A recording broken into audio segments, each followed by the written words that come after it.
At ngayon mga kajimbok, for today's video, ako pala ngayon mga kajimbok ay nagkakabit ako ng drain ng aircon.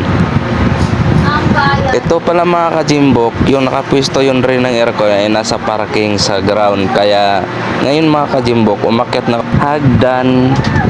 Ilagay na natin yung ating elbow para makatutok na sa ating tapping point ng ating aircon mga kajimbok.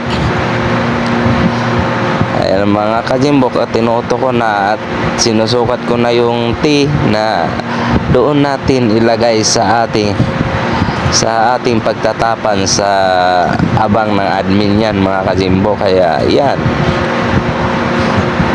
At ngayon pala mga kajimbok, pagkatapos natin sa paglagay ng abang na yan ay kailangan pa nating balutin pa natin na insulation. Ayan, tapos na mga kajimbok.